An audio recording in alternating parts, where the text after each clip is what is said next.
मेरा नाम जयेश कुमार है। मेरे दादाजी वाराणसी शहर के जाने माने घी के व्यापारी थे।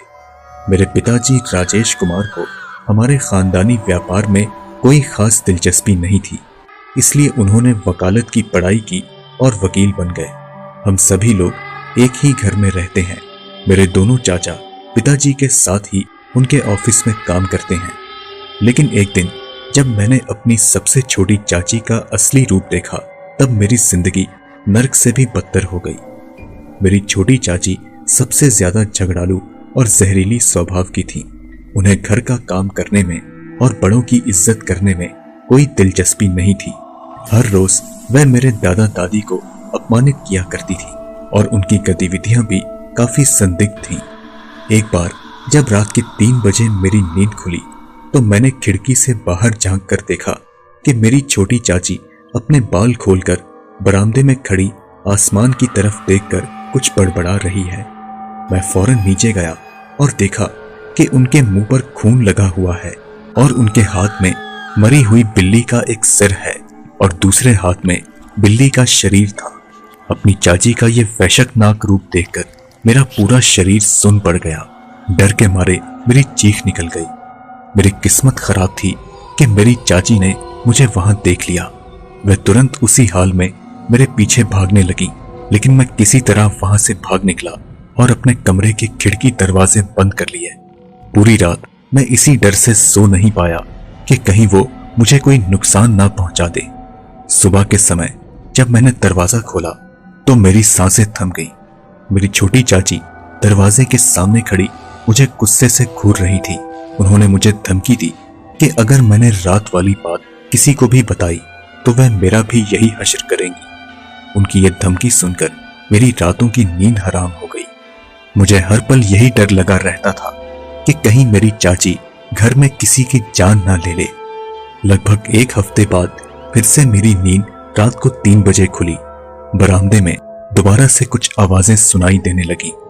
मैंने देखा कि मेरी चाची वहां खड़ी है और उनके साथ एक अघोरी तांत्रिक भी है जिसके पूरे शरीर पर राख मिली हुई है।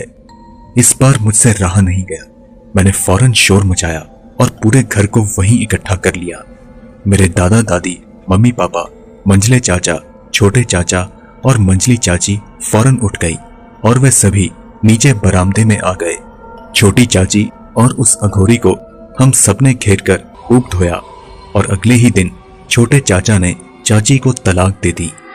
हम सब कोर्ट में गए और वहां मेरी छोटी चाची मुझे बड़े ही गुस्से से देख रही थी और उन्होंने मुझे सबके सामने कहा कि मेरी बर्बादी का कारण तू है, अब तू मेरे हाथों नहीं बचेगा, मैं तेरी जिंदगी बर्बाद कर दूंगी।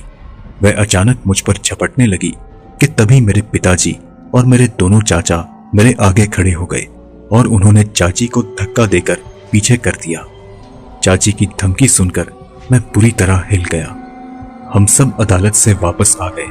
समय के साथ साथ मैं चाची और उनकी दी हुई धमकी को भूलने लगा, लेकिन एक दिन उनकी धमकी सच्चाई में बदल गई जब अचानक देर रात को मैंने देखा कि मेरी एक्स चाची और वो अघोरी मेरे पलंग के पास खड़े हैं। इससे पहले कि मैं चिल्लाता, उसने मेरा मुंह दबोच लिया और उस अघोरी ने मेरे पैर पकड़ लिए।